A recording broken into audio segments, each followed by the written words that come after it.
Cam Newton as the quarterback, Tom Brady and the others, they don't want none of that. That Superman with the shoulder pads. Best believe he's the best in the league, the best that you have. Now watch the kid go and dab on him. Spread his wings out, run around the field while they grab on him. The league's freaking out, they try to blast on him. Do a flip in the end zone, wrath on him. They toss the kid a football while he pose on him. Superman shirt off, he throws on him.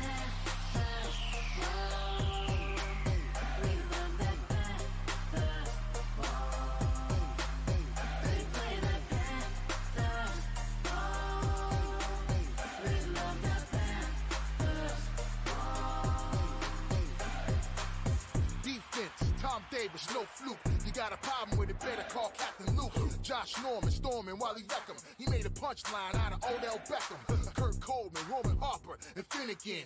Take notes on him, learn how to win again. Johnson, K. Short, they know who you are. Allen, you can't lose with the superstar. Take the D out the alphabet. Now take the fence out your front yard if you didn't get it yet. Keep pounding, stronger than a wrecking ball. You better off trying to knock a few seconds off. It's off.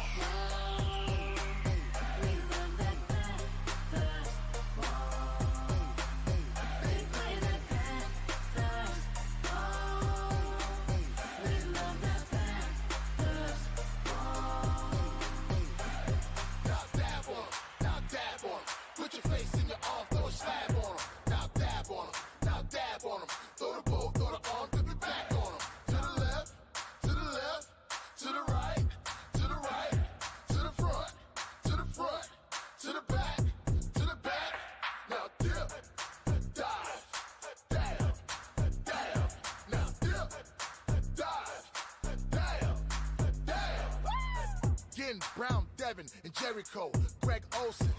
Now there we go. Add a bit of Big Mike, that's a merry-go. I round up with Jay Stu, now where he go? Michael O. blindsided in his habitat. I'm sure Graham Gano get a kick out of that. Carolina Nation, we're a new breed. The only thing we try to do is win a few rings.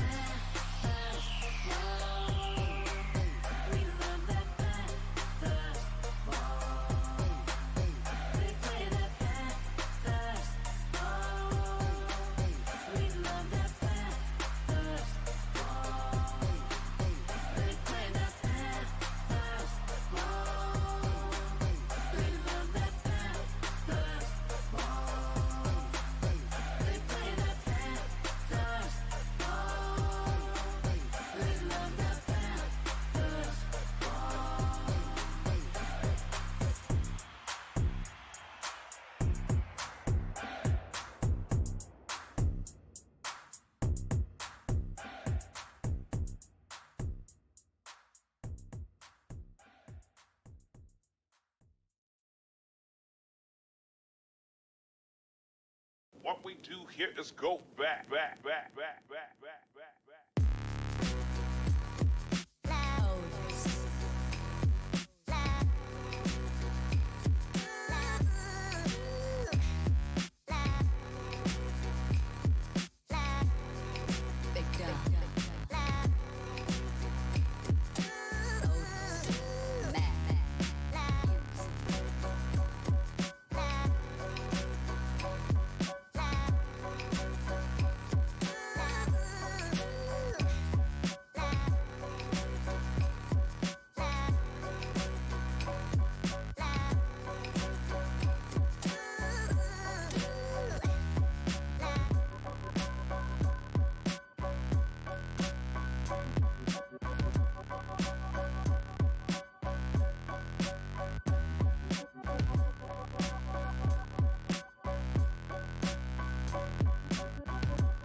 All right, let me see if I can figure out all right, well, here, we're live. I think if I can get my mic going through. Hopefully you guys can hear the audio right now. You could give me a thumbs up that you can hear this. It's the C3 Panthers at Colts post-game show. Can't get the audio to work right now until I get Cody talking. But I'd like for everybody to be a part of the show by calling into the Cat Calls line 252-228-5098, as well as subscribe and hit the thumbs up button. Cody Lashney in the house. The Panthers fall for their 7th straight loss.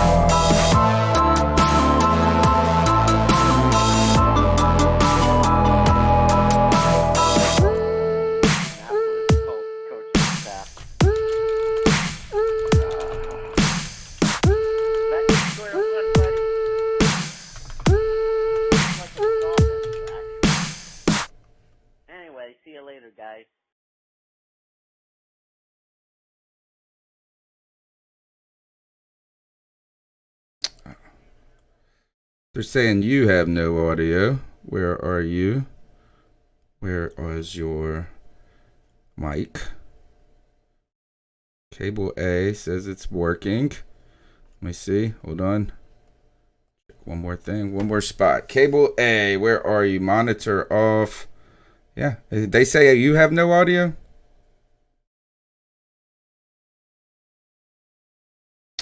All right, well, let's try it this way. Let's see. Hopefully this won't loop like that. Now, Cody, tell them what you just said. Yeah, basically, I just said this is a very disappointing football team. They don't play for each other. They don't play for them coaches. It doesn't even look like they're playing for themselves. I'm not really mad at Will Grier for some of the interceptions that he threw. I believe that he should have been playing football a lot earlier for the Panthers, but I don't blame him for trying to take some chances and take some shots and move the football and show what kind of arm talent he had and has. And then there's a lot of other stupid things that I have no explanation for, man. So I'm here for my therapy session, just like our entire chat room is. The most lit Panther chat room on YouTube, and it's still right here with the C3 Panthers podcast.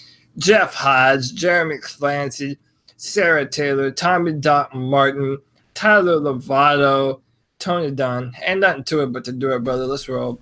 All right, so the Panthers, like I said, fall in their 7th straight loss, and really it wasn't I was actually heartened by the performance of Will Grier, to be honest, Cody, and that is that he didn't seem completely overwhelmed. They kind of had a tough beginning. I thought that they did the right thing by getting the ball, by then trying to be aggressive with it. He was a little nervous to start in that first drive. He missed on 2 passes, but it was like they asked him to pass the ball 3 times in a row. So that was tough, but he didn't make a giant mistake at that point. But then the Panthers, their special teams, it was just horrendous today. It's just gotten worse each week. And on top of that, so you get a 50-yard return or a 40-yard return on that first drive, and then they score a touchdown on that, right? Is a good field position. They're able to capitalize. But then we come out and we, 3 and out it, is kind of predictable, but still – no giant mistakes, and then we punt the ball, and my man takes it to the house, straight to the house, and it wouldn't be his only punt return of the day. For a touchdown. And how about this? Even more infuriating about our special teams is that Brian Burns got hurt playing special teams. He also saved that first punt from being a touchdown. Brian Burns is the linchpin of our special teams, dude. And it sucks to say, but it's real. I don't know, man. It's so stupid.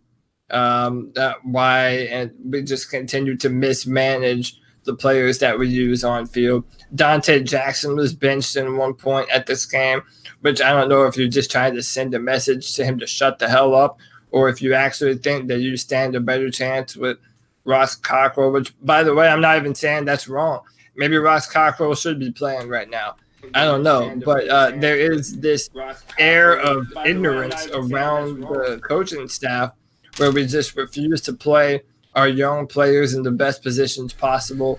Vernon Butler got ejected from the game today for just doing punching a dude in the helmet, which it wasn't even the dude that was extending the block too long. This team is just the definition of undisciplined right now. No one's playing for each other. Everyone's playing selfish football. And there was even a video on Twitter of Luke Kuechly going off on the linebacker coach. Like there is dissension in that locker room. People are mad at the play calls. People are mad at personnel usage. It's a dumpster fire right now.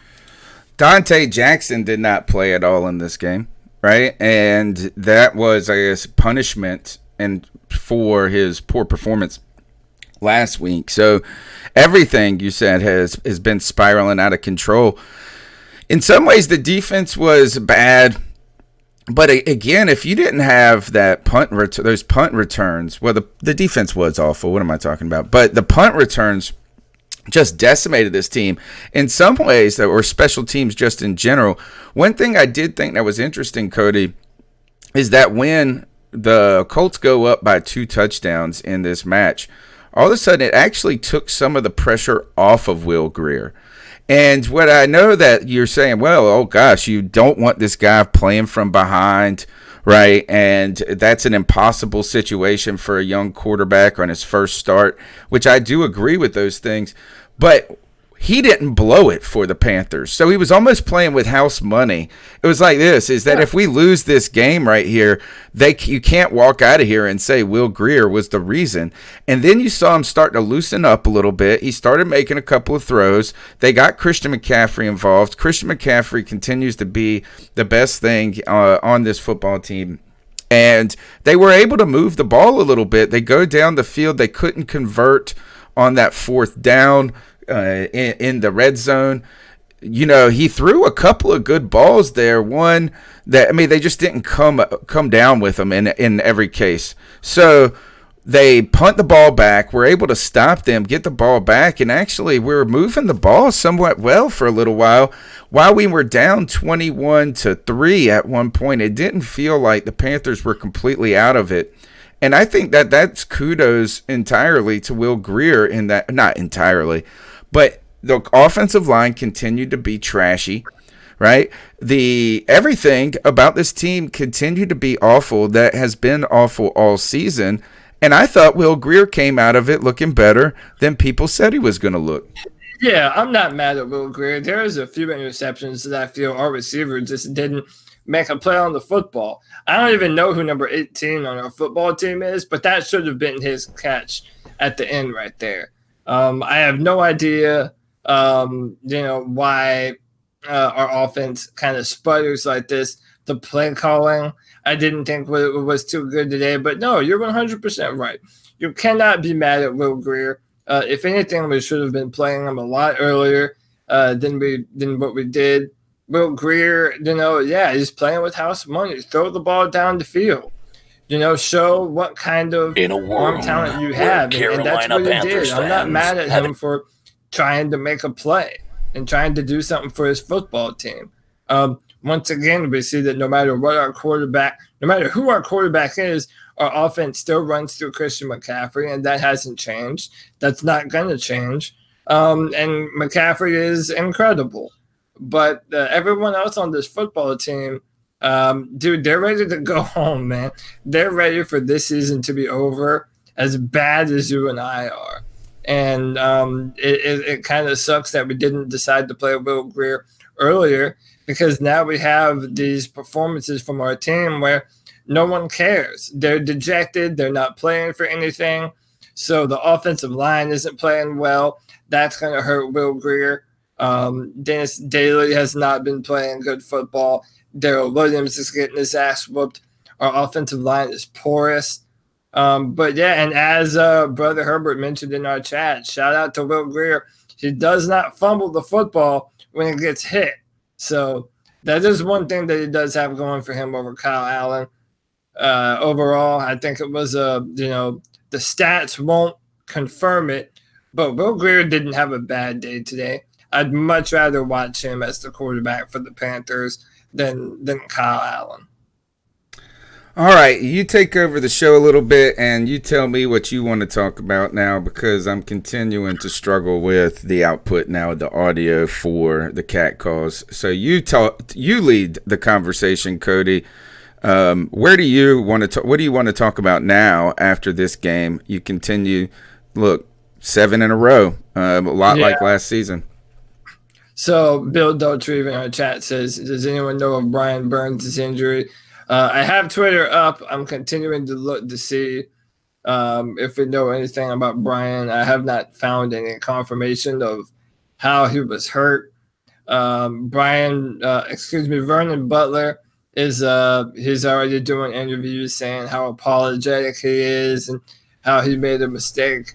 And listen, my man Vernon Butler is definitely going to receive some fines for punching a dude in the head and throwing the middle finger while the camera was on him. Oh, God. Yeah, dude, knowing that you haven't been a productive member of this football team for going on 5 years now, and then you want to, pick a moment in time where you're having a career year playing football, at least for your own stats, and you want to go and potentially ruin your future with any football team. I mean, it's so dumb that honestly could have cost him his career.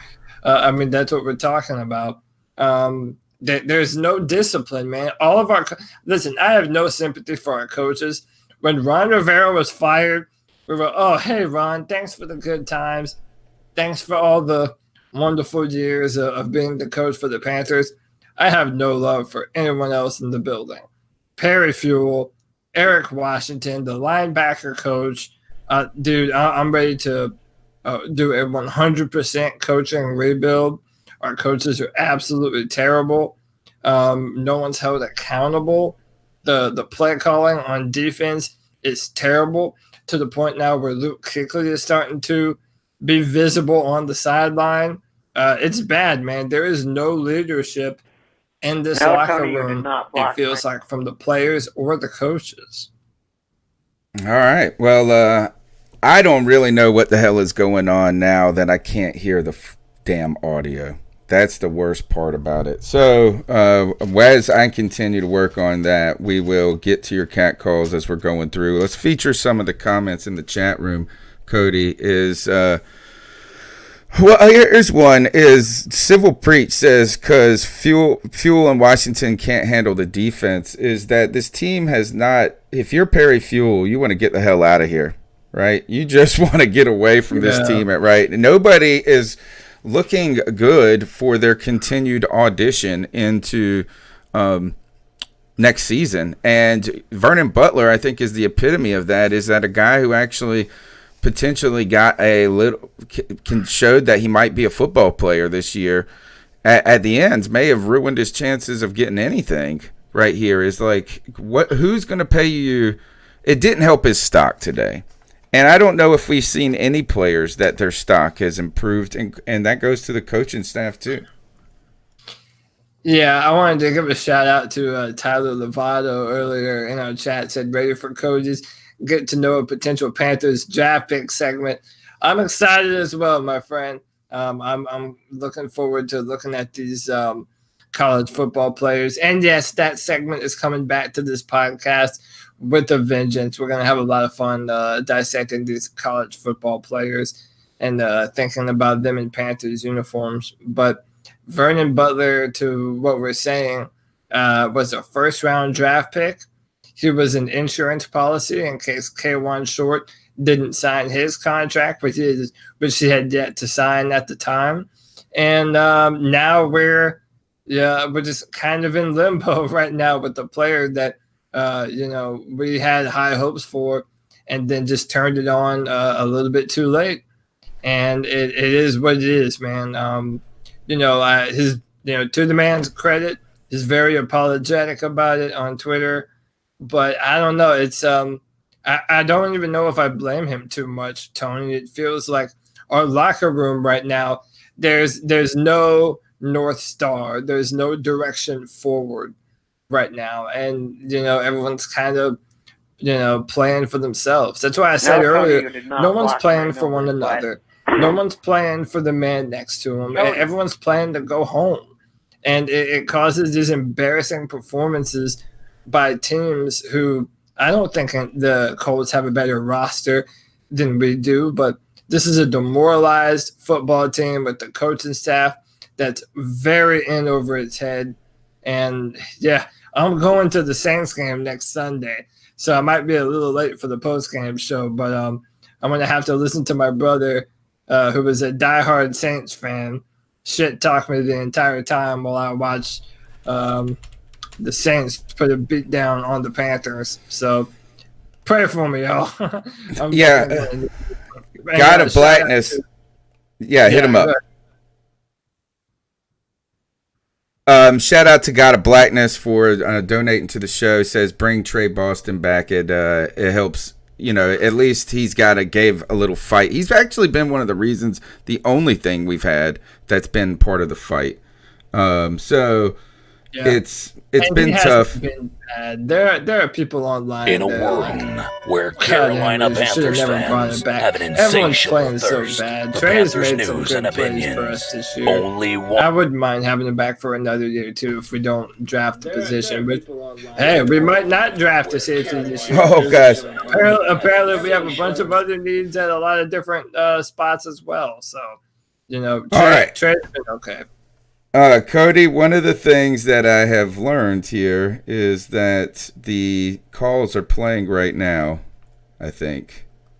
Let me see. Hopefully I turned it off. I wouldn't mind having him back for another year too if we don't draft the position. So I figured out how I screwed something up, and what is going to have to do is you're going to have to listen to the calls on your audio right now, because I can, for some reason, it does not explain why it's not outputting so you could hear it. So it's on the YouTube video? Yeah, or through us. Right. You know what I'm saying? So I don't know what's going on. It's going to take me investigating this. As one change I made before the show culminates in disaster. So what we're going to go ahead and do is, Cody, let's go ahead and jump into the calls, right? And we will then, if you need me to help highlight what you missed, or if you can listen to it lightly on your end, that'll be good. All right? All right. Yeah. All right, here we go. The number's 252-228-5098, and hopefully this will work, and we'll get things fixed at some point. I guess. I don't know. I'm so disheveled right now from not only this game, but just the show itself. Where do we go going forward? Who knows? Here we go. No, Tony, you did not block my number, but I think this is it. Cody, we got I a problem, can't even hear buddy. the fucking call. Caroline Chan just got engaged to a member of the Indianapolis Colts. I think this is Joey Esquivel. Back to square one, buddy. 50% of next insurance customers. Just like with this offense, actually. Anyway, see you later, guys. Oh, no. If y'all are doing a post game. What's up? Anyway, see you later, guys. Oh, no. All right, you catch me up, because I couldn't hear the call. So, no, Joey Esquivel just informed me that Caroline Can is engaged to a member of the Colts coaching staff. Really? Yeah, I mean, dude, listen, I'm a home wrecker, dude. I don't care if you got a husband. I'm coming for that ass, boy. All right, next call. If y'all are doing a post game, because I don't see that y'all are scheduled to go live. What? Damn it, I forgot what I was going to say. Oh, what do you guys think about Ross Cockrell starting over Dante Jackson? I actually like it because Jackson kind of, he likes to talk shit, and he likes to play like shit. And Cockrell is playing really good. Granted, it's against the Colts offense that's not making the playoffs, but he's still having a good game. And, I look forward to attending Panthers Anonymous meeting because my spirit is taking quite a beating. Even though Will Grier is doing kind of good. Don't expect to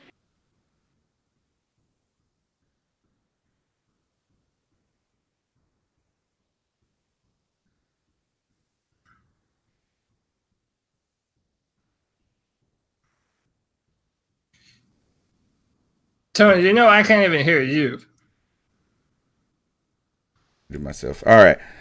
We're here for the Panthers Anonymous meeting, and there's really not even anything too good to talk about at all. Is this the bot? Did Christian McCaffrey hit 100 catches today? Yes, he did. And he becomes the first running back ever to do it. He broke a record. I don't know. No, there's definitely Matt Forte, I think, had 100 catches like 3 years in a row. Yeah, I know he broke something. I don't know exactly what it is, but he's on pace to have 1,000 yards rushing. He has one game to get like another over 100 yards receiving. So maybe him and Will Grier can break that. Brandon Herbert said he broke his own record of 107. He's at 108 catches now. So, yeah, McCaffrey's the man. Did you hear the call, Tony? I heard the call. I had to listen to the YouTube video. I heard half of it. So it was basically saying, what do we think about Dante Jackson being benched in favor of Ross Cockrell? And Ross Cockrell didn't really play that bad today. He actually played okay. Played pretty good in certain stretches. Now, again, no one is playing fantastic, but Ross Cockrell hasn't been too bad. Are you in agreement with benching Dante Jackson? Yeah, I think so. I think that's the way you teach young kids. Or I think, I think so. It's like I ain't got no problem. What have we been trying to teach Brian Burns by not playing him? Have we been putting him in timeout because he's been? I don't get it. I don't understand. Like our defense doesn't look like they've ever played defense before. Yeah, I don't understand. And it just doesn't make it just doesn't really make any sense why we're this bad. And the fact that things are getting worse shows that. I don't know. I don't even know what to say. Is that I was going to say, I think in response to his Panthers Anonymous point, is that I think this is what it's like to be at the bottom, to hit rock bottom. Yeah. And then shout out to Rex Smith, who asked, why is Christian Miller a healthy scratch every game? I don't know. At this point, I'm kind of thinking it's a money thing with Addison and Bruce Irvin. Maybe they're just guaranteed a certain number of snaps, and they're just trying to get paid before they both peace out next year. Because it's a very that is a legitimate point. We don't know what the future of I keep trying to say Brian Burns instead of Bruce Irvin. Bruce Irvin and Mario Addison is going to be. They only have one more year, which this is the final year of their deal. So I don't know. Maybe they're just trying to give them more snaps for contract reasons. I couldn't tell you, man. I just think it's such a wasted opportunity when the Panthers aren't playing for anything, that you're not going to put out your young talent on the field and let them go fight for something, man. Let them fight for their futures. Let them fight for a shred of dignity, even, which is something that no one on the football team has. So, yeah, I go into every Sunday expecting nothing, and yet I'm still disappointed almost every time. Yeah, so today's game was worse. Today's game was worse than I thought it was going to be. Yeah, I didn't expect anything good, but yet I'm still hurt. Right. If you have zero expectations, and then your expectations are still not met, That's a bad feeling. It's bad. That's a bad feeling. And I think it goes to this is they just look so unprepared at everything. In fact, I thought that Will Grier probably looked the most prepared today out of half the damn team. And he hasn't played at all. So why is the defense just so horrendous? Can it just be injuries? I don't believe it. Why is it that Darrell Williams and everybody on the offensive line looks worse each week? They're not playing better. And I mean, maybe today was actually a little bit better than it has been in some cases. But I thought Will Grier was great in a sense for he was, he threw the ball away at a lot of times that there wasn't anything there. I thought you said that he went through his progressions far better than what I saw from Kyle Allen. He does look to have a stronger arm. He looks to have a stronger arm than Kyle Allen, I think. There's a little bit, like you said, there's a little bit more like a lively arm, as I think you described it. There's a little more pep, a little bit of pepper on the passes. And if he could just hit some of those intermediate throws, like the guy on the broadcast, what's his name, the former Denver Bronco guy was talking about, he wouldn't have had a bad performance. It's just how does the defense continue to look worse each week? I don't understand this. And I think that's where the expectations that you're talking about, low expectations, and we just look like we've never played football before. And it even comes to this, is that we had Hogan returning punts. Did you see him try to long step or whatever he tried? He looks so slow. If Colin Jones is the fastest man on the football field, Hogan is the slowest. And he was working hard out there today. He was actually fighting some. I don't even know where to start, Cody. I don't know where to start. I think, how about this? I think Perry Fewell and Eric Washington are like Dumb and Dumber at this point. They don't know how to use our personnel. They just don't know what they're doing. I think, and I've said this, I'll continue to say it. The more you continue to see the visible frustration of players like Luke Kuechly and Gerald McCoy, and then it reared its head with Dante Jackson, but Brian Burns has been critical of not getting enough snaps. It's a combination of, we were talking about Eric Washington pretty negatively even last year, and he hasn't done himself any favors this year. He might as well not even be on the team. Yeah, and him as a part of it. Yeah, I mean, him and Perry Fewell too. Like I said, I'm done defending anyone on this football team. No one is entitled to a job. Except for Christian McCaffrey. That's it. Yeah. But I mean specifically on our coaching staff. Oh, okay. Yeah. Our coaching staff, we had some reverence for Ron Rivera after he did a lot of good things for the Carolina Panthers. None of these assholes have earned even half of that, dude. So, yeah, peace out. Don't let the door hit you on the ass on the way out. Brandon Herbert said, why was he even out there? Maybe because he'll actually catch the ball. Talking about Hogan. And, that's the whole thing, actually, is Hogan looks so silly returning it, so slow, but he actually caught it. And that right there is something that we should be almost excited about. So they asked Greg Olsen in the locker room about today's game, and his exact words were collective organizational failure. God, he had thought that one out. Dude, that's what I'm saying. It's obvious to everyone, man. You're only allowed to mask your flaws for so long. I mean, we as fans, we watch this team every Sunday, every time they play. We're looking at the players, the formations. It's obvious to everyone, man, that there is some real bad juju underneath this football team right now. And it's going to take a real structured rebuild before next season can even think to have any kind of success. How does this feel different to you than last year, Cody? I don't know, man. I'm almost numb to it now. It's the same shit year after year, or the past 2 years in a row. I don't know. Tell me if I'm wrong here, but it feels like I haven't watched Cam Newton play football in 2 years. Like it feels like I haven't, like I cannot remember the last time where it was just like Cam Newton's playing well, and we're not having a conversation about some kind of injury. I don't know, man. It builds up. It seems like all these different problems have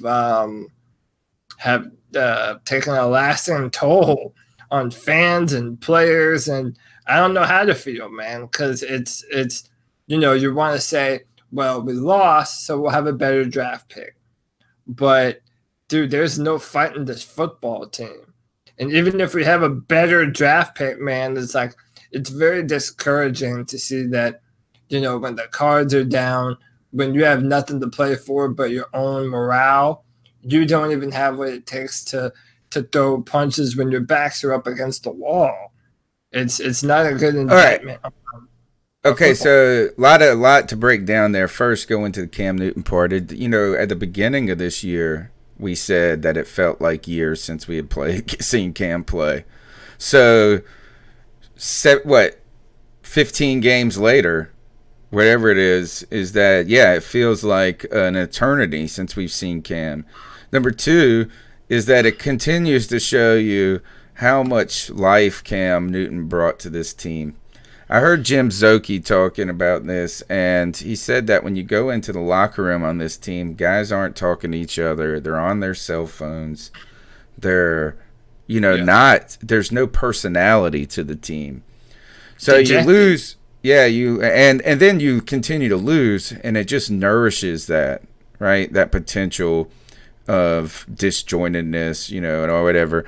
Then you see guys like Thomas Davis in San Diego with 107 tackles, and you remember how much you lost of life, of, kind of who is the identity of his team. And that turns to the next point, is that, like, it's hard to watch when there's no angle to see where the future could go, right? And so it continues to come back and circle to Cam Newton. Will Cam Newton bring this team back to life next year?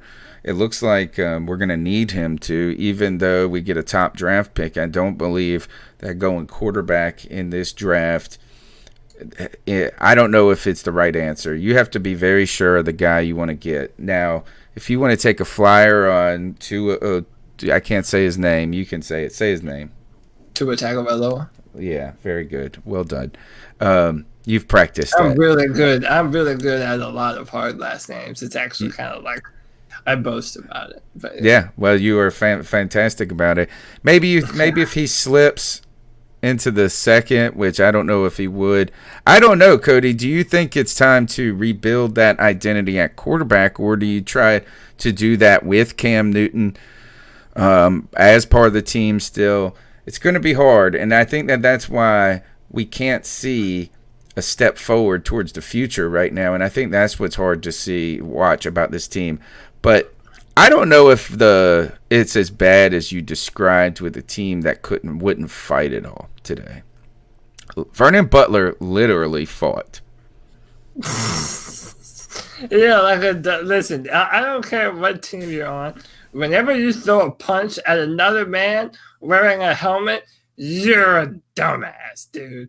That's just how it works. I don't make the rules. You're a dumbass. You're going to break your own hand, and you're not even getting into a real fight. If you want to fight, go to the octagon.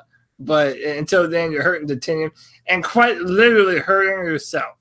Okay? So, sorry. What? Did he break it? Yeah.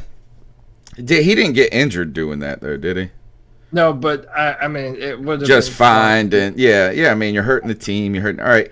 The other thing, though, that I was, let me see. You had a lot of points you were breaking down when it came to days. Do you think that the team has quit entirely? Oh yeah. Really? I think. No. So okay, I just looked at a little bit of a Trey Boston interview, and he's still talking about, I mean, listen, that guy has been good for morale, and he's not giving up. He's still trying to fight and play and provide morale. But, I mean, yeah, it's like if you're hearing reports of players just on their phones, yeah, man, this is an organization in disarray, and you have to undo this if you're going to build it back up. And the problem is, and it's so hard to give an answer one way or another on any of the most pressing issues facing the Panthers, because so much of it is shrouded in mystery. We don't know the Cam Newton's health status when it surrounds his foot. We don't know if his shoulder is back to 100%. We assume and hope that it is. You're talking about a quarterback that's been hit the most since any other, or more than any other quarterback in the NFL since 2011. So from a logical standpoint, I understand why you would want to move on to a younger, less battle-worn quarterback. At the same time, I still just think that if you have a healthy Cam Newton on a bargain deal, David Tepper is going to take a real long look at having Cam Newton still be the quarterback for the Panthers next year, and telling whoever the coach, whoever they are, say, hey, you have one more year with Cam Newton, and then after that, if it doesn't work out, the choice of quarterbacks is yours. And that's what I've been saying that we should do. We have one more year of Cam Newton. Let him go out on his own terms as a Carolina Panther. And then if it's not him, there's a bunch of tremendous quarterbacks in the draft coming out in these next couple of years, and we might have an answer there. All right, let's go to the next call, Cody. Try to listen as well as you can, all right? To the YouTube video? Okay. Yes. All right. C3 of Asheville. Not the most impressive performance by Will Grier, but, it's his first week. He's just kind of been dropped into an offense he doesn't really know all that well. Still think, some of his decision-making looks a little better than Kyle Allen to me. It's not really much of a scale to grade him on, but, I just want to bring up more of a talking point this week than my thoughts of the game, considering so much irrelevant at this point, much as I hate to say that. I just kind of want to get your thoughts on, next year we bring in a new head coach, and of course he's going to want his own personnel, and, if he even wants to keep Cam Newton, I think that's the talking point as the head coach, depending on what his offense is going to look like. But, you guys personally, let's just say you're the head coach of the Panthers next year. What 5 players do you have to hang on to? Like, you can keep 5 players who perform well from this season. And I just kind of want to know. Hey, can you hear me? What's really impressed you this season? Do you want to go into 10? Feel free. But, I just.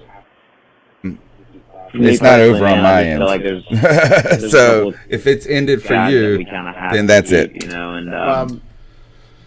They want to scrap the rest, go for it. But he's still going. Yeah, just kind of want to get your thoughts on that. Not the most impressive. Talking about head coaches. Today, but, all right, so if you're the guy going with the head coach, I think that's the thank you for the call, is that hopefully people could hear it. He's calling from an echo chamber. That's probably on me because I've got this stupid-ass computer. And actually doing live broadcast, it turns out I'm not very good at them, Cody. You get an A for effort. I get an A for don't quit. You know what? Is nobody quit on this podcast. Each week we've been doing this. Thanks for the call. You get an A for we're still doing this shit, dude, even though we're not great at it.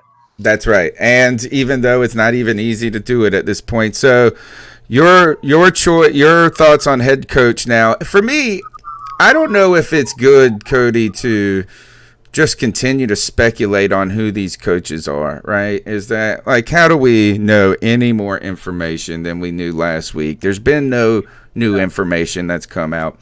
For me, now I'm interested in where does the timing of this start? Is that right now, is that as soon as teams are eliminated from the playoffs, right, we could, and the season's over. After next week, I think we can start talking to people. I'm not sure if you're asking people though that are on teams that are in the playoffs, which hopefully you're also trying to get from not losing teams, but from winning teams. Then you have to ask for permission, to talk with them early a lot of times, and I don't know when that's going. So when do you see us starting to learn some more details about what's going to happen in Carolina? Literally as soon as the season's over.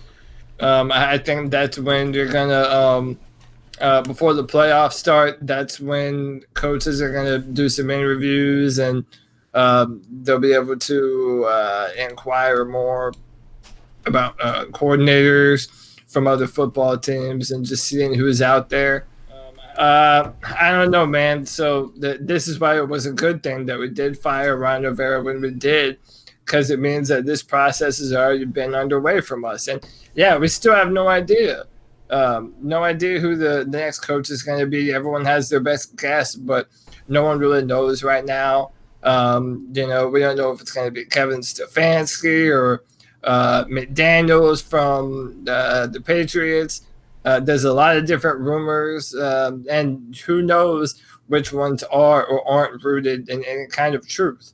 So the coaching question, I'm hoping that you're going to start to hear legitimate rumblings about the next head coach as soon as the season's over. You're going to start to hear something. I would hope. I want to have a head coach and an assistant GM in the building before our draft process starts.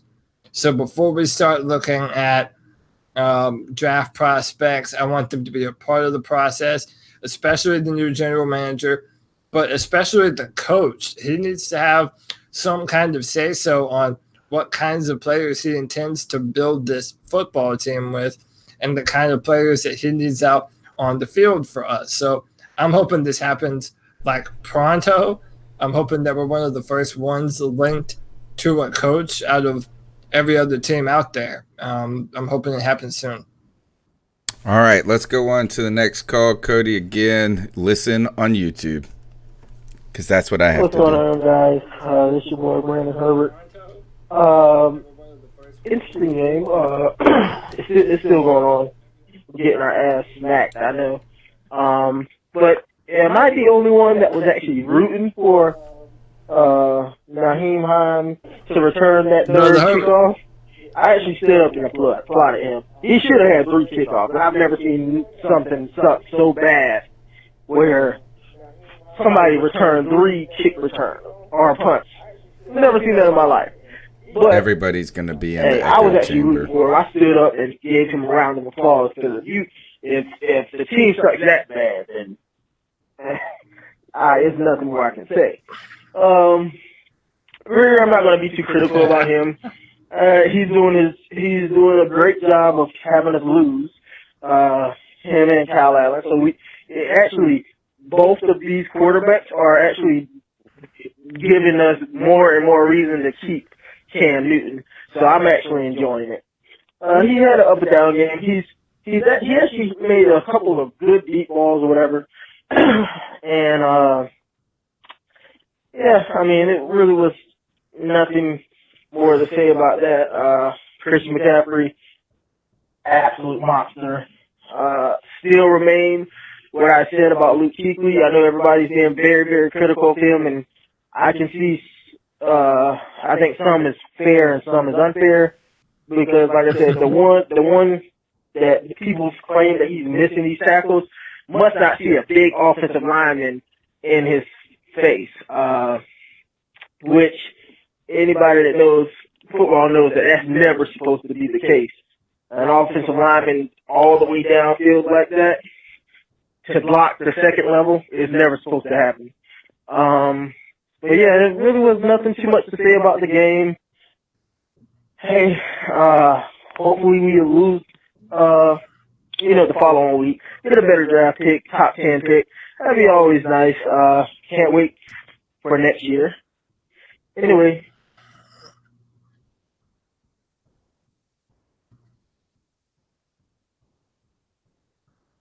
I don't hear you. My shit. So we had less echo. So what I think we've learned at this point is that the C3 Panthers podcast has been right about a lot of things, right? And one of those is Cody has continued to talk about is how Luke Kuechly's deteriorated play. It's really very hard to evaluate if it's him at all. And you're talking about how those offensive linemen are continue to get to the second level. You know, and then you saw just the same mistakes as usual. And why I can't get is that I think I saw I just don't understand why we're not trying to develop Brian Burns a little bit more, even as a 4-3 guy. Who we continue to see out there is Wes Horton. More Wes Horton. I don't know. And so I'm not even upset. I'm not upset about Luke Kuechly at all. I'm not upset about that. Is that I'm just going to say here, this is a one-off year when it comes to Luke Kuechly, because these are how did Greg Olson again describe this meltdown? Or complete organizational failure. Yes. So and that is exactly what it was. And Brandon Herbert's right. Have you ever seen two punt returns to the house? That had to have been the worst special teams performance ever. Frank Wright, who was a former quarterback for the Carolina Panthers as we started as a team, one of the things I think is interesting too is that we had a flag. Do you remember that crazy flag debacle thing where there was a holding and I don't understand how they didn't offset. I guess they did offset, but they get the option of redoing the down, and they did that, and they said, oh, look, they're going to be tired out there, and he just took it to the house. Yeah, and so yesterday, it's actually funny. Me and my brother were watching football, and we were quizzing ourselves by naming players and then we had to say what college they went to. Shout out Naheem Hines, went to NC State, repping the state of North Carolina. He was a good player at NC State, and he's been good for them. And I'm listen, if you're able to run the football back that consistently on special teams, more power to you, man. The special teams have been bad for a while, and I think that because when we were better on offense and defense earlier in the season, we kind of gave our special teams a pass. But all year, our special teams have been really bad. I mean, I always remember them being one of the liabilities of our football team. And again, I know I sound like a broken record. And sorry, Panther fans, there really just isn't a whole lot more to say other than this is a very badly coached football team. Our players are out of position. We don't know how to contain. And they might not even just be good players, even a half of them. I mean, if you really think about it, we're talking about this, is that if you go across that offensive line, let's just start with our offensive line. Who up there is good? Well, I would say, even though he has had moments, I would still say that Paradis and Turner are good. I would still say that Moton is good. I think the inconsistencies due to injury on our offensive line have really played a part in our offensive line not being able to work together because they've had so many injuries. And, I mean, you have to really rep in practice in order to build up your offensive line to be a cohesive unit. And they haven't had the opportunity to do that. But I would still say the entire left side of the offensive line is a question mark. Greg Little, I don't know. His injury history is now already starting to be a concern with how much time he's missed. And as far as Greg Van Roten, he's injured as well, but I've never been a big believer in him as well. Him being hurt might actually help us, to be honest. Him finishing the season hurt could help us because he can't command money. and maybe you get him for, and you don't know if he's any good either. Yeah, we don't know a lot about, and that's the thing, and we've said it all season, with our coaching staff limiting the younger players and maybe not putting them in the best of positions and choosing favorites. Dante Jackson got thrown out with the starters fairly early in his career, and so did Greg Little. And then there are other guys that you never hear from again. I don't know. So Rex Smith said we might draft high enough to get Andrew Thomas, the Georgia left tackle. I would love that. I seem to think Andrew Thomas right now is probably a top 5 pick. I don't know if we're going to be picking quite that high, but Tristan Riffs is another name to look out for. But yeah, our offensive line, there's no cohesion. I don't think they've had enough meaningful practice time. And someone, Panther Forever James, kind of freaked out when I mentioned Matt Paradis. And yeah, Matt Paradis hasn't been great this year, but I also wouldn't say that he's been the liability on our offensive line either. I think he's pretty good at calling out protections. He knows where the play is going. He's been okay. He's been okay, but yeah, there have been moments where he hasn't, where you're like, oh, this guy should have been better, and then it's hard to tell too.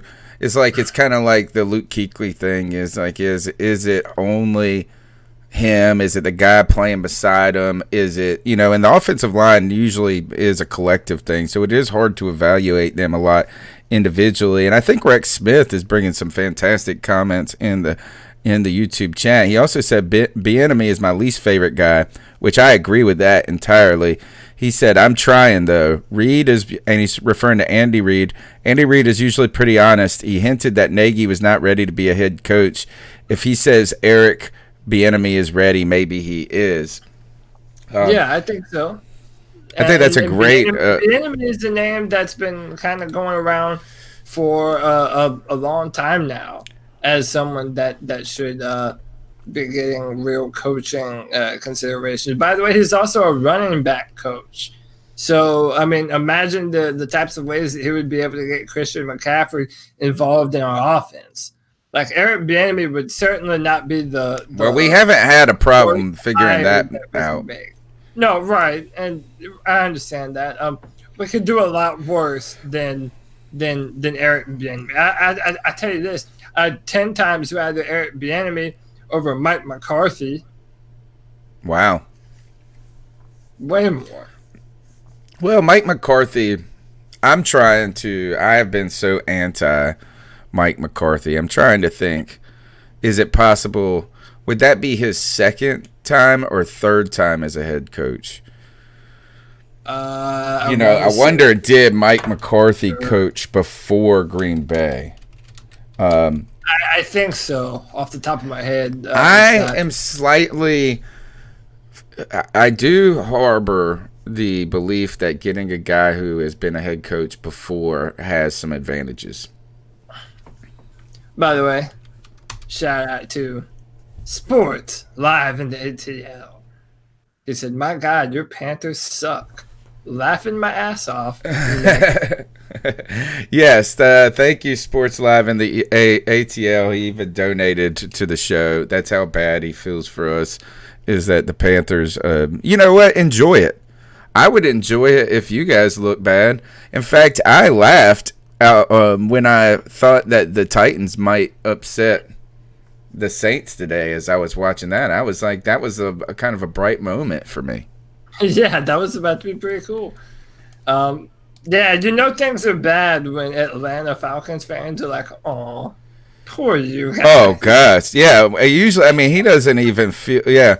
All right. So here, Mike McCarthy says he was offensive coordinator for the 49ers in 2005, and then he came to Green Bay in 2006 as a head coaching position there.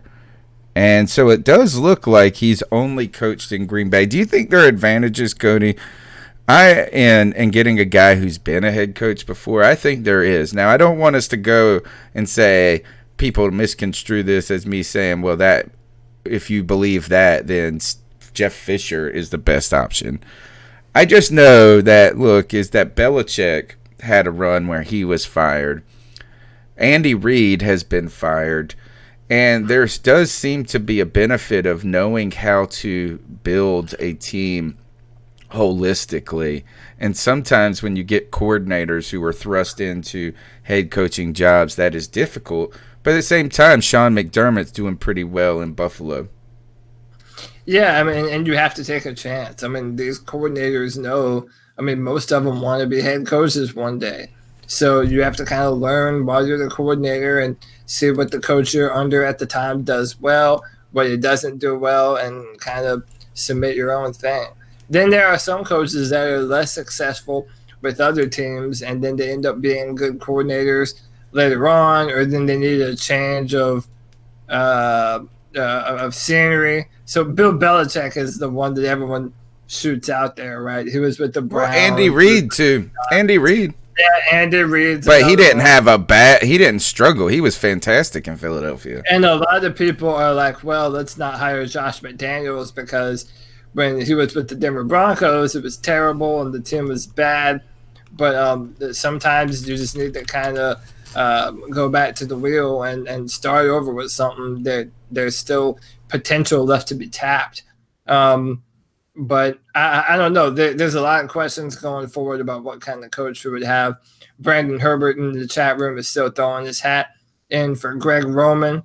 Again, that's another guy I'm not mad at. I would just worry about having to run Cam Newton so much in a Greg Roman style of offense. But I wouldn't be mad at that hire. And then shout out once again to Sports in the ATL. It says, I know I laugh and troll you guys, much respect. Yes, thank you for your donations, man. And I happen to know many people from the state of Atlanta, and they're not all bad, All right, a couple of things. What about this? Is there a current draft status after today, before all the other games are over? Is that we're at 8, 5-10. We've lost 7 in a row. The Chargers. We need the Chargers to win today. We could use Denver winning. Those continue to help us. We need Miami to win. We need Arizona to win. And even if the Giants have, did they win? Oh, they won today. They've already played. They beat the Redskins today. Yeah, they did. And the Cardinals and the Seahawks are tied at the moment. And I do not know what the Chargers. Yeah, I don't expect the Cardinals to win, and no. I do expect the Chargers to win, and I do expect Denver to win, and they're behind right now by 3, but Detroit blows. They're playing Detroit, but Detroit has lost. Do you know something like and this was like 5 weeks ago, that the Detroit Lions, out of 167 teams or something in NFL history, had blown more leads. They had essentially blown 8 all of their losses this year. They had led in the game, and that had never happened before, in the history of the NFL. So I don't feel, if you're Detroit, you don't feel confident up 3 here. No, no, not at all. So here are and Lynn asked this. She said, "What's the highest we can get to?" All right. So really, right now according to this, we're at 8. The teams right in front of us, there are 3 teams that have 4 wins: the Giants, the Dolphins, the Cardinals, and Jacksonville. No, that's it. So any one of those teams win, and we lose the last game like we will, that could help us. I don't know how they figure out the tiebreaker here. But our position can move up maybe, I think, at the most 6. Can we crack top 5, Cody? See, I don't. It would take all of those teams actually winning again. It would take a whole lot for us to be top 5. And I have a sneaking suspicion, man. Top 10 is going to be good enough. we're gonna get a damn good player if we're picking between 5 and 10. I mean, if you're good at drafting, you should hit on no matter what the player you pick in the first round is. If you have a general manager and a scouting staff that's worth the damn and can evaluate talent. But I don't. I think right now our chances of getting top 5 are probably pretty slim, but our chances of staying in the top 10, I think, are pretty good.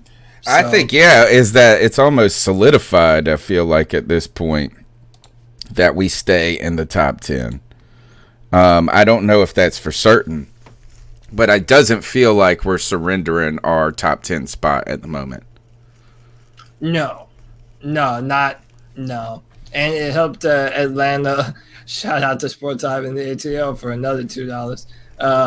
But Atlanta won today, which that helped us a little bit. But the Jaguars losing, I don't know which helped us more. The Jaguars losing or the Falcons winning, I don't know. Who did the Jags lose to? Atlanta. Oh, okay, they were playing Atlanta. All right, yeah, I got that pick right. Baltimore wins. Indy. Miami won today. The Jets won. How about that? The Jets beat Pittsburgh. Insane. Isn't that funny? Yeah, they actually, that hurt their status. The Jets were 5-9. That actually helped us a ton. The Jets are now 6-9. That is a giant. That one helped us a ton. I don't know if I saw us picking ahead of the Jets before this. So we really need the Chargers to win. We need the Broncos to win. And somehow if the Cardinals can win, all of a sudden that would really keep us where we're at, maybe move us up one spot. Cody, let's continue with the cat calls. We still got a couple to go. Remember, you got to listen on YouTube, and remind me, I got to unmute my mic. Okay. What in the fuck did I just waste my time watching? Like, really? What the fuck was that? I mean, I get it. Will Grier ain't never started a game before in the NFL. But god damn. Like, really? I get it. The season's over for us, but motherfucker, you can't try to pull out a win. You can't put a little effort on it, but it's a gas station hot dog at this point, but you can't put some goddamn ketchup, mustard, and maybe even a little bit of that relish on this shit. No. We're just gonna trot out there and shit the fucking bed again. And now I get to listen to my fucking bullshit ass brother-in-law fucking even talk the about this relish shit for pack. months, like they just won the Super Bowl. Does his team beat mine? Man, what the fuck? Like, what is going on here? I get it. People go, well, it's not the most talented team. Really? Like, take a look around that roster. There's some talent, and it is just underperforming because, to me, it looks underprepared. And, I wasn't expecting a blowout. My brother's a Saints fan, Josh. but I feel you, brother. I wasn't expecting to get goddamn embarrassed. And now I'm out here walking my dog, waiting for him to take a shit at the park.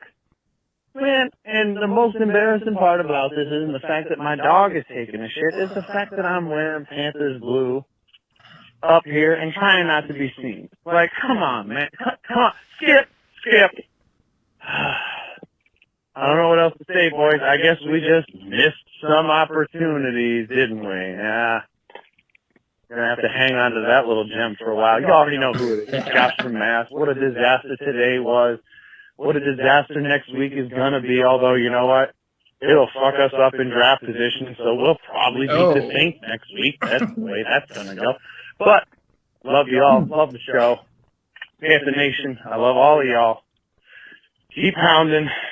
And in the words of Bill Belichick, I tell you one thing, who survives this, Cody, is Ron Rivera actually got out of everybody, that's the one who got the favor done, is that imagine if his face was imprinted still on this ending to this team. We did him a solid by jettisoning him from this 2 weeks ago. Yeah, man, and listen, I want to ice up all the dumbasses that are now like, oh, we shouldn't have fired Ron Rivera. Ron Rivera should have stayed.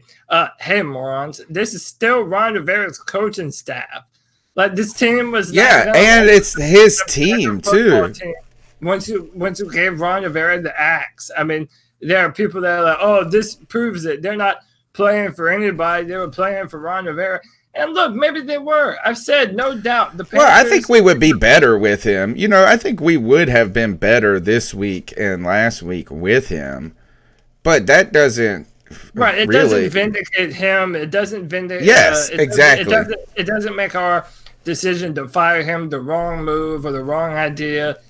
Yeah, man. And then like there are people like the guy that used to be the offensive lineman for the Panthers, Jeff Schwartz. Dude, that guy is the worst, okay? That guy does nothing but hit on Cam Newton. He does nothing but talk crap about Panther fans. And dude, he hasn't been showing up in my Twitter feed, thankfully. I wonder if I muted him or if he blocked me. Well, that's the reason I bring it up, because he's out there putting, oh, shouldn't have fired Ron Rivera. It was such a mistake. Look what's happening. Like, dude, a lot of these guys that are connected to football really don't know shit about football, man. And I know that's, stupid because he played and I've never played in fucking NFL football, but, dude, some things are just obvious. You have to see what's going on. Like, I don't know who expected this to be a better football team when Ron Rivera left. Like, why would anyone think it was going to get better? All right, let's go on to the next call, okay? Yep. Hey, guys. Kyle from VA. On my way into work, just finished watching the game, and wow. Shit. I mean, this is basically the Colts just pretty much did what 49ers did us. I think this game right here is a perfect representation of what this season has been. It's just been bad defense. I mean, they ran the ball down our throat all damn game. It's been lack of discipline from everyone. It's been bad quarterback play, and I just want to say that I'm not giving up on Grier just because of this performance. Because, like I said on Twitter, I mean, you put them out there the last 2 games of the season. I mean, yeah, they're still playing for their checks, but I mean, this team is just defeated, man. And then you bring in like these receivers that haven't even played all year, and you expect them to throw the ball to them. Like, you can't put that on Grier, man. I mean, he made some bad decisions. This is what I wanted to ask you about, too. So, this is a good call. Showed a little bit of pocket awareness and a little bit of on talent, but, I mean, this team has just gotten their ass whooped at every corner of the season. And, I mean, it's just showing, man. This team is defeated. I've never seen a more, I hate to use this word, but pathetic looking team, man. And I know that some of these guys have put their all into it, man, but all around it's been bad. It's just been one of the worst seasons I've ever seen. And our coaches fucked this up from the beginning. The players didn't make it any better. Still not seeing Brian Burns out there, and then I saw he got hurt. I'm just praying that he's okay. That would just rip my fucking heart out right now. I mean, and DJ, Jesus Christ, man, this game was terrible. But if you want to look on the bright side, that's what I asked. All right, Cody, tell me first, before I ask you my question, what was the extent of the Brian Burns injury? I still haven't found an answer. I haven't seen it. Let me I'll check Reddit, but I haven't seen anything on Twitter. So the other thing that I'm interested in is that I'm actually heartened by Will Grier's performance. I think that if anything, we could have seen him a little bit earlier. I think if he comes out next week and looks a little bit better than he did today, that I would feel really good going into next season about the Cam Grier combo. Do you think that Will Grier's performance today helped you or helped solidify the discussion that Kyle Allen doesn't need to be part of the Panthers' plan moving forward, period? Because that's how I feel, is that I really don't even think wasting a roster spot for him after camp at the very minimum is worth it. Yeah, I would. I mean, you spent a third-round pick on Will Grier, whereas Kyle Allen went undrafted and didn't even win the backup job last year. I wouldn't mind maybe putting him on the scout team. It's not like he has no value to us, but he also needs a new contract. Because when you're an undrafted free agent, I think the lease under contract is like 2 years or something like that. So I think he's a restricted free agent right now. I don't expect anybody else giving him an offer sheet that we have to match. So it would be cheap to keep him, I'm guessing. But right now, I don't think there's any need to. Yeah, I mean, I agree. I don't think that there's anything Kyle Allen can do better than Will Grier. Again, man, this is why it's so disappointing that we didn't start Will Grier first, because we knew who Kyle Allen was. And to be honest with you, I'm going to be kind of neutral on Will Grier. I'm not. So as I said earlier, I'm not blaming a lot of those interceptions on him. I'm not mad at him for taking chances and trying to move the ball and distribute the ball as a good quarterback should. I think he showed good pocket awareness. He was able to evade he was playing down from 2 touchdowns too. Yeah, but at the same time, it's only one game, and it really isn't enough of a sample size to accurately say whether or not Will Grier is anything. No, but you know what it is it does help me answer that weird question that a lot of people continue to pose when it came to like why we weren't trying Will Grier at all. Is like he's this fragile little baby that's going to be broken because this game is so hard. I didn't walk away feeling like that at all. He looked like a man out there. He looked like as soon as he started to feel things, that he was ready to compete. And that's fine. That's all I needed to see. I just need to see that he wasn't a broken individual back there. And that alone is enough, because Kyle Allen didn't show any more than that. Kyle Allen looked flustered, out of control. Is that the team helped Kyle Allen in those first couple of games. The team didn't do anything to help Will Grier today. The rest of the team. No. I mean, just think of it. The defense. I think our offensive line looked better against Seattle than it did against the Colts. And yet, during that game with Seattle, I said Will Grier or Kyle Allen was the problem with our offense. That he was the number one problem with our offense, even over our offensive line against Seattle. I think that our offensive line was even worse today, and I felt Will Grier did a much better job, and he was not the worst thing about our offense today, not even close. I think it does show a lot more potential. You used a third-round pick on him. You have him for a little while. He's already on contract. You have Cam Newton on contract. There isn't any place that isn't the practice squad that Kyle Allen has on this team. I mean, we're either going to move on from him or he's going to be running the scout team. But all right, his career is pretty much up. Let's jump to the next call. Hey guys, Kyle again. One more call. I just want to just a huge thank you to Christian McCaffrey for what he's done for us this season. I mean, he's given 150% on every damn snap this season. And it's sad because we're such a bad team this year that he's not even going to be considered for the MVP vote. Because if you look at what the most valuable player to a team, you can't tell me anyone's more valuable to a team than Christian McCaffrey is to us this season. No one comes close. He is the whole damn offense, man. He is. It's just sad to see he's not even going to be considered because he had such a shit season. But hopefully next year we can get Cam back healthy and we can keep him healthy and get some good draft picks, get this coaching staff right. I'm sick of seeing these dumb fucks on the sideline every Sunday looking stupid. Fucking not playing Brian Burns, and then when he comes out there, he got hurt. And fucking, I'm over these coaches, dude. Fire everybody.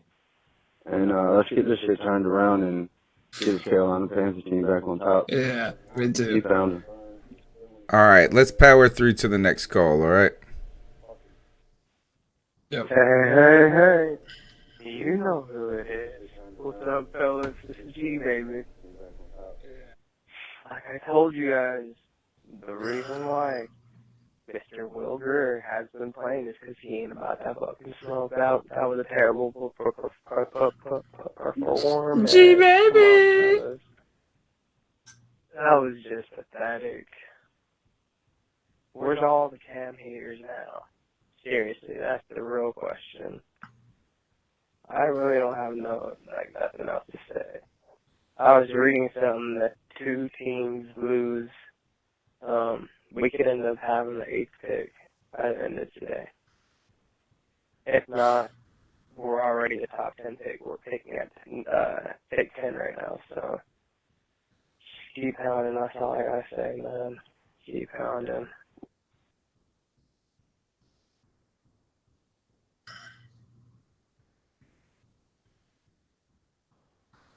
Last call of the night. Hey, what's up, guys? Man, I forgot who it is. The C3 Carolina Panthers podcast. This is your boy, Sports 5 and ATL David, man. I just wanted to say, man, hey, despite everything that I've given you all the last couple of weeks, man, much respect to you guys. Tough road for the Carolina Panthers and the Falcons, but hopefully next year both of our teams can get back to playing some good football and make the NFC South a division to be proud of. As far as for me, I don't believe in tanking, so I want to keep winning. And the Carolina Panthers, I don't know what y'all plans are doing of Cam Newton or whatever, but you guys got to decide what's going on. But much respect to you guys. You guys were able to take everything I was dishing out. So, hey, much appreciated, man, the battle, and much respect to your channel and all Panther fans. And we all will rejoice when the Poodats lose for the 3rd straight year in the playoffs. Watch my channel when it happens, because I will laugh my effing ass off.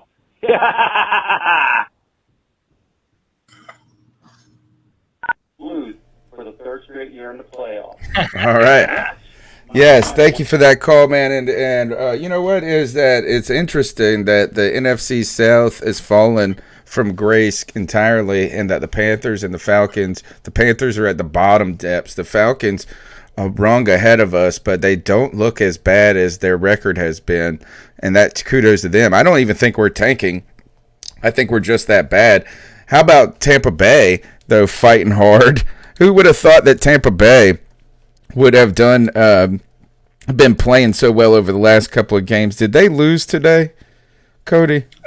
They played yesterday, and they lost to Houston. That's right. It was yesterday. They did lose to Houston, but they were in it into the end until Jameis Winston threw another pick as usual. But you're right, is that there are 3 teams in this division that are terrible, and the Panthers are the worst out of all of them. And on top of that is that we don't really there's more questions for our team than there are even when it comes to the Tampa Bay Buccaneers, and that is surprising, Cody, is that the idea is that at least the Bucs got their coaching staff installed at this point. Jameis Winston, they're probably going to bring him back again. We don't know who. We're just, we're just bobbing in the ocean without any direction, without a motor, without anything. I do think Cam Newton comes back next year. I think we'd be foolish not to have him back. And I don't see any world, even if we get a top 10 draft pick and we did get a rookie quarterback, I think you do bring back Cam Newton on that contract. And you potentially wait for Cam Newton to either get hurt, finish the season out, and unless he does something just extravagant, then you already kind of are working on 2020 when it comes to that coach and his plan for your quarterback. So is there a chance that the Panthers draft a quarterback that they think is the guy that starts in 2020 and bring back Cam, Cody? I don't know if you would do both of them. So, for example, I don't know if you tell Cam. I mean, that's essentially the same, especially if you go with a 1st-round pick. you're essentially saying that, you're not our future quarterback. No matter it's like what Green Bay did with Brett Favre. Yeah, but even still, there was a foreseeable future where Aaron Rodgers wasn't going to be or where Brett Favre wasn't going to be the quarterback for the Packers. Whereas Cam Newton is just 30 years old. So if Cam Newton is going to be the quarterback next year and he plays well, then he's going to be the quarterback for the foreseeable future. So if we draft a quarterback in the first round, Cam Newton era is 100% over in Carolina. That's just the way it is. Real quick good news update. The Cardinals are a touchdown ahead of the Seahawks right now. Holy cow. So that's happening. Denver's tied it up. Oakland is winning. That one hurts us. And then to Sports Live in Atlanta. Appreciate the phone call. And this is the same division with two teams that in back-to-back years went to the Super Bowl and held the league MVP on their team in back-to-back years. And now the Falcons and the Panthers are both dumpster fires. So he says that he believes that Quinn comes back after the second half of the season. That's going to be interesting. They're playing for him. That's for damn sure, man. Yep. They're playing for Dan Quinn's job, and they know it. It kept Ron Rivera's job long enough, that type of action. Yeah. All right, so we're heading out to Lynn. I just want to remind everybody, hey, Cody, can you do a show on Thursday? That would be the day after Christmas. I believe so. Yeah. All right. Well, let's shoot for Thursday, and since the Tuesday night will be the typical. It would not be the typical. It'd be our typical time, but we have Christmas Eve there, and I know I'm going to be busy. So let's get back on Thursday night. We'll continue this conversation. Thanks to everybody's support. Lynn, congrats on moving. I know she's moving east. She's heading from the West Coast to the East Coast, joining us, our Southern Hicks now. And now you get to see your team on just on the network channel. You'll love that, is that each week you don't have to find some desperately did you say hard. Lynn's moving to this part of the world? Yeah, she's moving to South Carolina. Oh, snap. Yeah, next month. So congrats to her, and congrats to us, because we get a good person. One addition, like we're adding a good person to the Carolinas. We can appreciate that. That means for sure next year we'll all be at a game together and meet up, all that good stuff. No doubt. All right, so the number's 252-228-5098. You can call in before Thursday. I'd like to wish everybody a Merry Christmas, and thanks for supporting the show. Thank you. Don't worry, we're going to be here. I'll get all of these audio intricacies worked out over the next week, and so Thursday we'll be rocking and rolling. I'll be on game. Look, it's hard when things are going down and the Panthers are losing, and then the show goes screwed up. It really is just like an addition. It's an extension of the game today, is the audio not working. Cody Lashney, how can they talk to you before Thursday? At Cody Lack, CODYLAC on Twitter. I also wanted to, give a very thankful shout out to all the fans of our podcast, both audio and video. Your support is why we do this. We love doing it. We love being your Panthers therapy session, and just to kind of give some hints on what's to come.